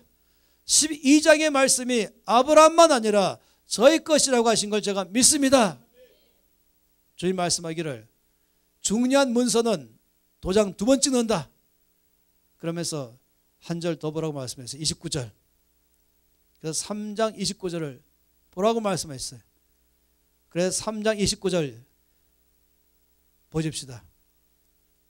갈라디아서 3장 29절이죠. 다 함께 이 말씀을 읽겠습니다. 너희가 그리스도의 것이면 곧 아브라함의 자손이요 약속대로 유업을 이을 자니라. 참 놀라운 것이 뭐냐면 너희가 그리스도의 것이면, 다시 말하면 예수를 믿으면, 여러분 예수를 믿으십니까? 그러면 그리스도의 것입니다. 예수를 믿는 자를 그리스도인 이렇게 말해요. 크리스찬 이렇게 말하죠. 그 말은 뭐냐면 belong to Christ라는 뜻이에요. 그리스도께 속한 자. 예수를 믿으면 그리스도의 것입니다. 여러분 예수를 믿으십니까? 그럼 그리스도의 것입니다. 너희가 그리스도의 것이면 곧 아브라함의 뭐랬습니까? 아니 원래 원어가 씨, 아브라함의 씨, 여러분이 아브라함의 씨인 것입니다. 그러면 약속대로 유업을 이을 자니라. 아브라함에게 준 약속을 합법적으로 내 것 되는 것이에요. 불법이 아니라 합법적으로 말입니다. 왜냐하면 내가 아브라함의 씨이기 때문에. 그러니 저는 이 말씀 보면서 그날부터 한 번도 의심하지 않는 게 뭐냐면 창세기 12장의 놀라운 약속의 말씀은 나의 것이다. 아, 이것이 아브라함의 것만 아니라 나의 것이다는 순간에요, 이 창세기 12장의 말씀이 달리 보이는 거예요. 갑자기 저 속에는 뭐냐면 야, 하나님이 아브라함만에 저에게 말씀하기를 홍성건 내 아들아 내가 너를 축복하리라. 내가 너와 함께하리라. 제가 어디 가든지 두려움이 없어요. 왜냐하면 하나님이 저와 함께하기 때문에. 어떤 사람은 가면서 사고 나지 않을까, 하다가 뭐 잘못되지 않을까, 어떻게 뭐 어려움 당하지 않을까, 뭐 벼걱정 당한 사람이 있어요.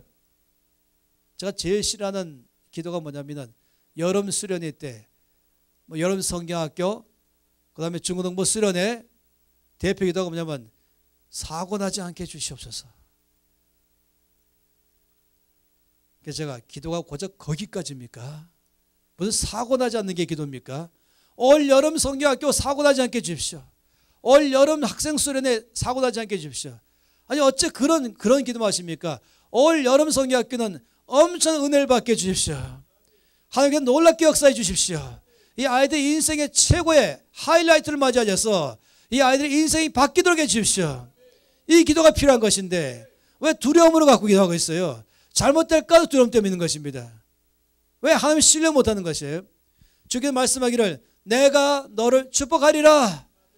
자, 이 말씀을 믿는 순간부터는 두려움 사라진 것이에요. 잘못될까? 뭐 잘못될까? 아니요. 주께서 말씀하기를 내가 너를 축복하리라 말씀이기 때문에 내가 너와 함께하리라. 내가 너를 붙들리라. 내가 너를 도와주리라. 내가 너에게 지혜를 줄 것이다. 내가 너를 치유할 것이다. 내가 너를 새롭게 할 것이다. 너의 모든 쓸 것을 다 채울 것이다. 그럼 제가 어떻게 됩니까? 감사합니다. 나는 풍성합니다. 난 충만합니다. 이거 외에 더 정상이 어디 있겠어요? 뭐 잘못될까 봐 잘못되지 않게 해주십시오. 믿음이 거기까지밖에 안 갑니까? 하나님께서 부모를 떠나서 멀리 타향으로 가고는 야곱, 이 오래전 얘기잖아요. 이 3000년 전 얘기. 도대체 교통도 발달 안 돼 있고 통신도 없고 이 마을만 들은 외삼촌 집에 도대체 얼마나 가야 갈 수 있는지. 당시에는 돈도 없고 물건이잖아요.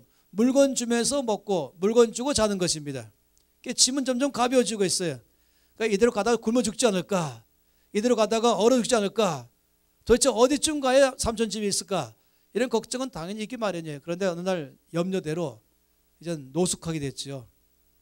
그냥 들판에서 돌베개고 자고 있는데 하나님께서 거기에 나타나신 것이에요. 그리고 약속하시기를 내가 너에게 이 땅 줄 것이며 내가 너에게 자손 줄 것이며 너희 자손으로 온 땅을 축복하게 할 것이다. 그 말씀하고 그 다음에는 내가 그래서 너와 함께 할 것이며 내가 너는 약속한 모든 걸 지킬 때까지 같이 갈 것이다. 다 이룰 때까지 너를 떠나지 아니하리라. 그 야곱이 잠이 깼어요. 놀랬죠. 근데 그 다음 야곱이 뭐라고 하는지 아세요? 하나님, 만일에 제가 가는 길에 먹을 양식과 입을 옷을 주시면 제가 11조 생활하겠습니다. 하나님, 제가 가는 길에 저를 지켜주시면 제가 성전 생활하겠습니다. 이렇게 말했어요. 이게 서운한 것이죠.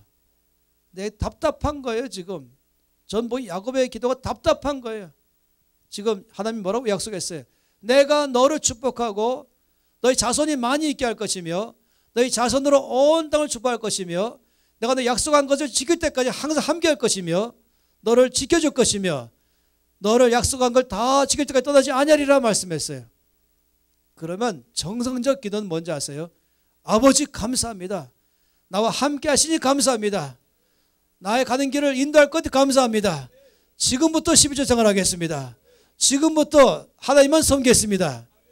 이래야 되는데 그 놀라운 약속 말씀은 다 잊어버리고 내가 가는 길에 먹을 양식과 입을 옷을 주시면 무사히 집에 가게 해주시면 그때 가서 12조 생활하겠습니다.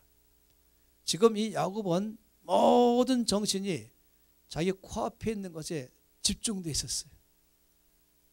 먹는 것, 당장 급한 먹는 것, 입는 것에 집중되다 보니까 하나님께서 온 땅을 축복하고 함께 주겠다.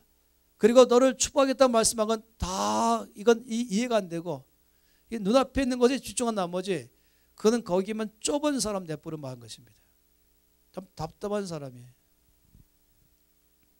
어느 방송국에서 다큐멘터리를 제작하기로 했습니다.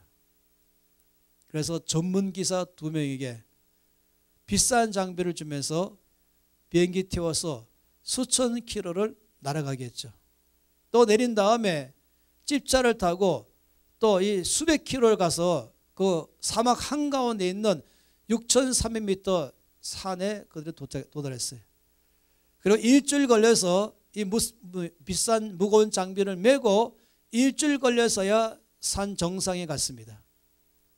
그리고 거기서 몇 주간 동안 거기서 먹고 자고 텐트 치고 있으면서 방송국에서 부탁한 것을 촬영하기 시작했습니다. 뭔지 아세요? 그 정도라면 독수리입니다. 이 땅에 독수리가 200종류가 있는데 어디 있든지 가장 높은 데 있어요. 왜냐하면 높은 데 있어야 멀리 바라볼 수 있거든요. 그렇지 않겠어요? 산 입구에 있을 때 바라보는 것과 산 중턱에서 바라보는 것과 산 정상에서 바라보는 게 달라지죠. 높이 올라갈수록 멀리 보인다. 그러지 않겠습니까? 독수리는 자기가 있는 곳에 가장 높은 데서 살고 있으면서 왜냐하면 왕이니까 지금 내가 있는 이 나의 왕국에서 도대체 뭔 일이 나는가? 저기 사슴과 토끼가 싸우나 안 싸우나? 싸우면 즉시로 날아가야 되잖아요. 그러니까 자기 왕국을 다 보기 때문에 높은 데 있는 것이에요. 그런데 이 독수리는 최고로 좋은 독수리. 날개를 쫙 펼치면 2m. 이 독수리가 거기 살고 있는 것이에요. 그래서 그거를 몇 주간 걸려서 다 촬영했습니다. 그리고는 이제 이 독수리를 다 촬영한 것을 방송에서 1시간짜리로 편집했죠. 그리고 방영했어요. 얼마나 사람들에게 흥미있는 것인지. 왜냐하면 말씀드린 것처럼 높은 데로 올라갈수록 멀리 보인다. 이게 첫 번째 원칙이 그렇죠. 올라갈수록 멀리 보인다. 근데 놀라운 사실은 보는 만큼 시력이 발달한다. 몽골 사람들은요, 눈이 안 좋으면 2.0이고 눈이 좋으면 3.0이에요.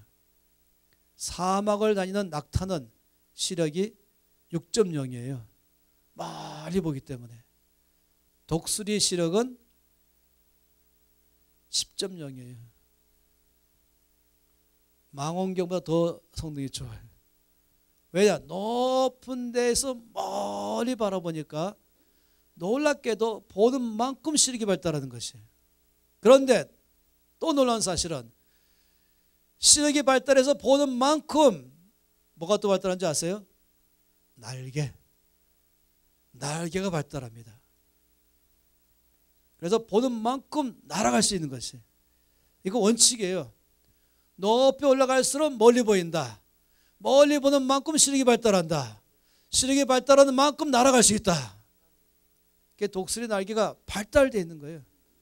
시속 280km예요. 독수리는. 독수리 눈은 각도가 270도까지 볼 수 있어요. 360도 중에서.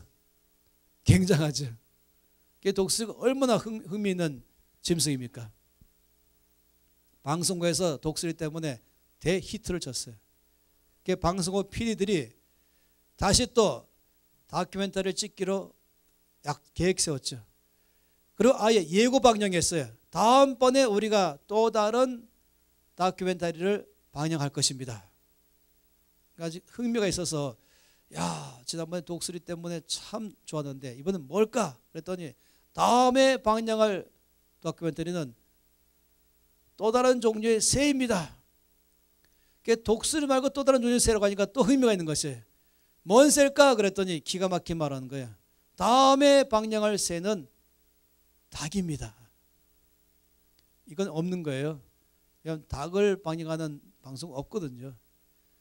만일에 여러분이 닭을 다큐멘터리로 1시간짜리로 편집해서 방영했다라고 한번 여러분 상상해 보세요. 그거 하려고 수수께끼로 날아갈 필요 없어요. 근처 가면 닭이 막 쌓여있죠. 닭을 다 찍어갖고 뭐 몇 시간 찍은 다음에 1시간짜리로 압축했어요. 해설가가 이제 닭에 대해서 설명해야 되는 거예요. 그럼 뭐로 설명하는지 아십니까? 네, 지금 닭이 모이를 쪼아 먹고 있습니다. 발 앞에 있는 모이 말입니다. 그리고 할 말이 더 없어요. 왜냐하면 계속 쪼아 먹고 있으니까. 10분쯤 후에 말하기를 오른쪽으로 돌리고 또 모이를 쪼아 먹고 있습니다. 네, 이제는 조금 한 걸음 한 발 나가서 또 쪼아 먹고 있습니다. 1시간 내내 이 닭은 자기 주변 빙빙빙 돌면서 조금 왔다 갔다 하면서 땅바닥에 있는 모이만 쪼아 먹는 것이 닭이 전부인 것입니다. 여러분, 그쯤 되면요 어떤 일이 발생할까? 일단 시력이 망가지는 것이에요. 이러고 계속 있으면 여기까지 끝나는 거죠. 왜 눈이 나빠지는지 아시죠? 멀리 안 보이고 그런 것이에요. 너무 가까이 있는 걸 봐서 그런 것이에요. 평생을 땅에 자기의 발 앞에 있는 모임은 쪼아먹고 사는 닭이라고 한다면 그 닭의 눈은요 여러분 가끔 쳐다봐도 정확하게 못 보는 거예요. 왜? 평생 요만큼 고정되어 있으니까. 또 한 가지. 그럼 뭐가 또 문제가 될까요? 닭의 바로 발 앞에 있는 모이 쪼아 먹다 보니까 시력이 거기까지 발달했다. 그럼 그 다음에 뭐가 문제 될까요? 날개. 닭 날개. 닭 날개는 발달되지 않습니다. 가끔 방송에서 닭이 여기서 여기까지 날아가는 걸 찍어요. 굉장히 신기하기 때문에. 이게 닭의 특징입니다. 독수리와 닭은 정반대예요. 태풍이 불어오면은 닭은 머리를 막 떨면서 날개 속에 푹 파묻고 떨기 시작하죠. 근데 독수리는 태풍 불어오면은 공중으로 쫙 올라간 다음에 날개를 쫙 펼치고 폭풍에 던져버려요.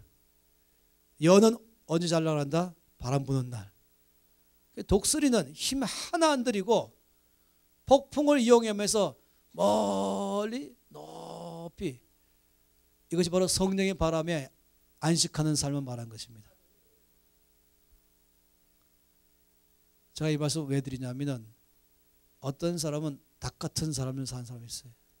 맨날 뭐 먹을까, 뭐 마실까, 뭐 입을까, 이 잘 될까, 병 안 들까, 병 들까, 이건 맨날 내 앞에 있는 거 요건 쪼먹느라고 주께서 눈을 들어서 멀리 바라봐라.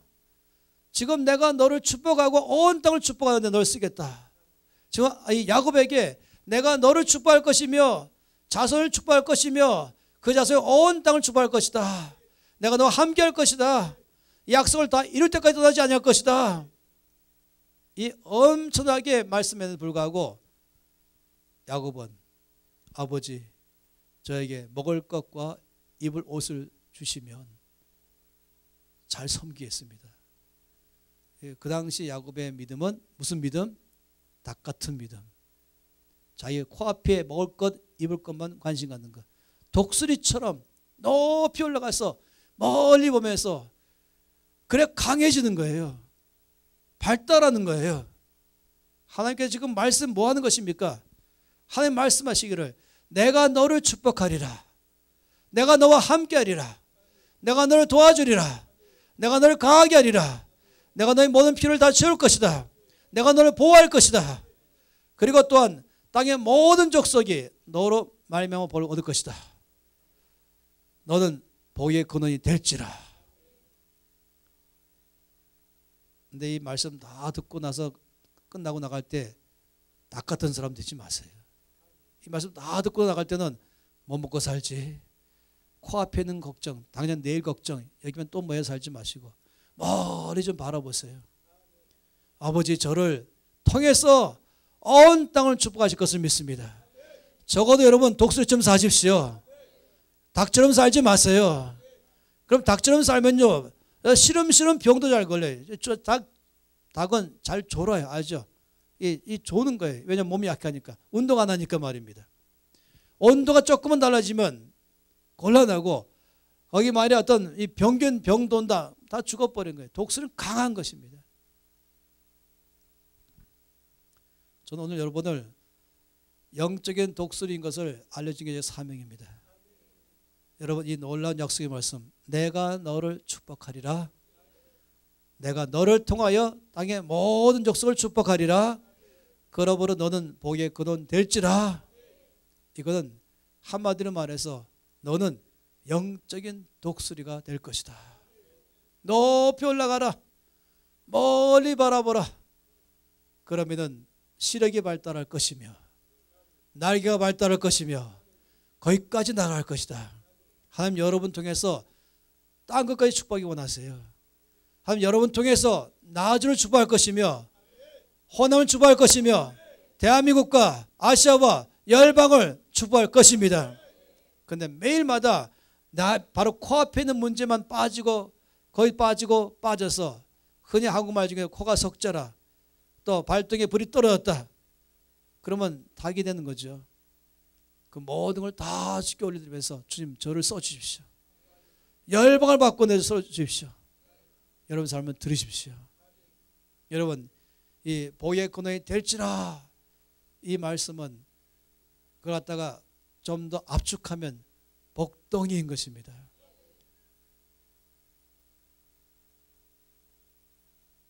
옛날에는 연말 되면은 좋은 꿈 꾸세요 이렇게 말하죠. 좋은 꿈이란 뭐냐면은 돼지가 때로 우리 마당에 들어오는 거예요. 그러면 내년도에는 복이 굴러 들어오겠구나, 이런 꿈입니다. 저는 이렇게 말해요. 좋은 꿈 꿀 꿈도 꾸지 마세요. 왜냐하면 당신 누굽니까? 당신이 복덩이입니다. 당신이 걸어가면 하나님 뭐라고 말씀하는지 아십니까? 지금 복이 걸어가고 있다. 여러분 만나는 사람에게 지금 뭐라고 하지 아세요? 넌 진짜 복도 많구나. 복덩이 만나니 너 복 받겠구나. 여러분 자신이 복 받는 것만이 아니라 하나님께서 모든 복을 받는 거 아니라 여러분 자체를 복덩이 되게 하셔서 가는 것보다 복을 주는 사람인 것입니다. 여러분, 땅의 모든 족속을 말씀했다면 나주 땅 포함된 겁니까? 포함됐나요? 하나님께서 여러분에게 땅의 모든 족속이 너를 통해 복 받을 것이다 말한다면 나주 포함됐나요? 호남 포함됐나요? 대한민국 포함됐나요? 아시아 포함됐나요? 열방이 포함됐나요? 그렇지요. 저는 여기 나주에 오기 전부터 제가 아는 게 있었어요. 이번 집회에 참석하는 성도 누구든지 나를 통해 복 받을 것이다. 제가 확실히 알았었어요.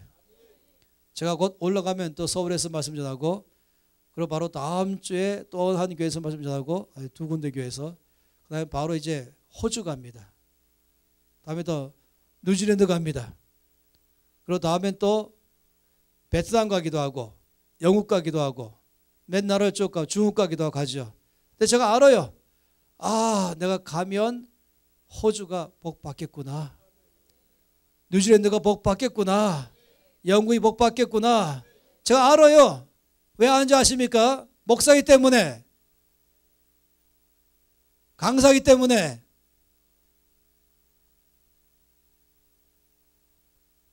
왜 아냐면 제가 복덩이이기 때문인 거예요. 이 약속의 말씀은 저에게 땅의 모든 족속이 너로 말미암아 복을 얻을 것이라는 말씀이기 때문에 제가 아는 그러면 주께서 호주도 말씀하시고 중국도 말씀하시고 베트남도 말씀하시고 서울도 말씀하시고 나주도 말씀하신 것입니다. 그래서 제가 아는 것이에요.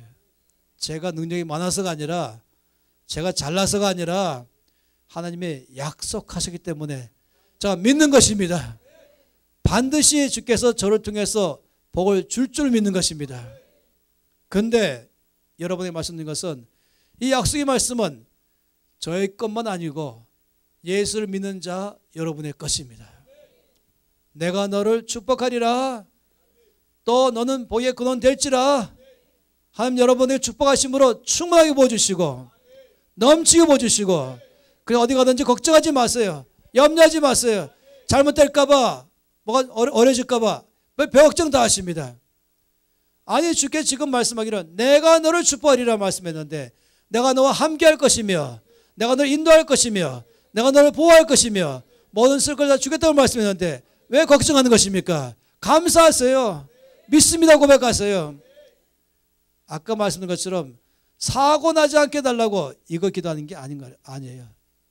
넘치는 은혜를 받게 해달라고 기도하는 것처럼 여러분 안 될 거 걱정 기도하지 마시고 주께 내 안에 역사하실 것을 감사 기도하십시오.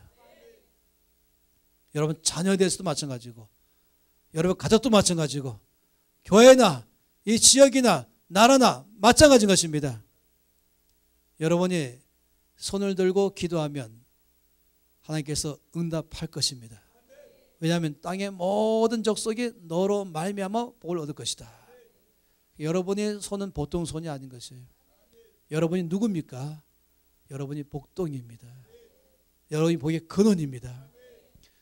이 독수리처럼 살아야 됩니다. 닭처럼 나는 난 문제가 많고 난 약하고 부족하고 난 힘이 없고 문제 많은 사람이고 내 앞에 문제가 쌓여 있고 이 문제 해결될지 안 될지 모르겠고 난 망할지도 모르겠고 지금 뭐라고 말씀할까요? 그런 사람에게 뭐라고 말씀하실까요? 믿음대로 될지어다. 닭이냐? 닭처럼 살아라.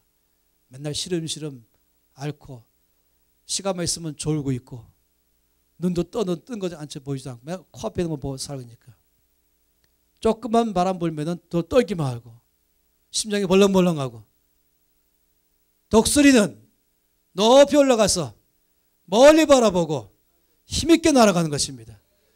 웬만한 일에 꺼졌다 나는 것입니다. 두려워하지 않는 것이 담대한 것입니다. 태풍이 불어와도 태풍을 이용하는 사람 것이 독수리죠. 할렐루야. 옆에 사람이 말씀하세요. 당신은 닭이 아니요 독수리입니다. 또 말하세요. 옆에 사람 보고 나는 닭이 아니요 독수리입니다. 이거 외치세요.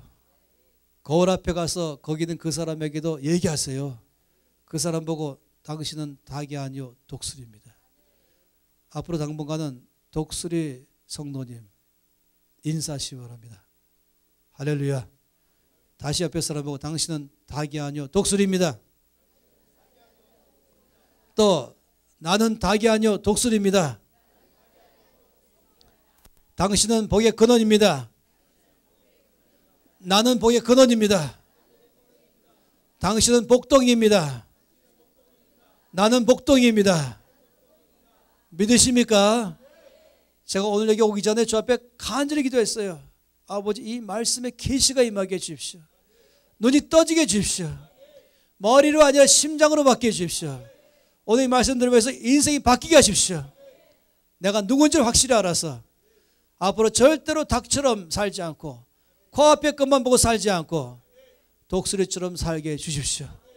내가 누군가 할 때 나는 하나님께로부터 복받은 자이며 여러분 신용카드 가진 사람 걱정 안 하는 거예요. 왜냐하면 필요할 때만 쓰기 때문에. 근데 한 살 막 돌잔치 때 여기 5만 원짜리 10장 딱 놓고 무한대 신용카드 딱 놔두면 이 한 살짜리는 어디로 손 가는지 아시죠? 돈으로 손 가는 거예요. 그리고는 신용카드 주니까 멍멍 울면서 나 먹을 것도 없고 입을 것도 없고 걱정하는 아이 있다면 여러분 뭐라고 말하겠어요? 참 한심하구나. 그럼 주님 말씀하기를 내가 너를 보니 그렇게 보인다. 그럼 안 되죠. 절대 그러지 마십시오. 이 창세기 12장의 말씀이 여러분 것인 줄 믿습니까? 그래도 여러분은 엄청난 약속을 받은 것이에요. 그래서 말하기를 주님 저는 충만합니다. 저는 만족합니다. 제가 필요할 때마다 아버지 저에게 지혜를 주세요. 그러면 나에게 줄 줄로 믿습니다. 왜냐하면 내가 너를 축복하리라 하기 때문에 의심하지 마세요.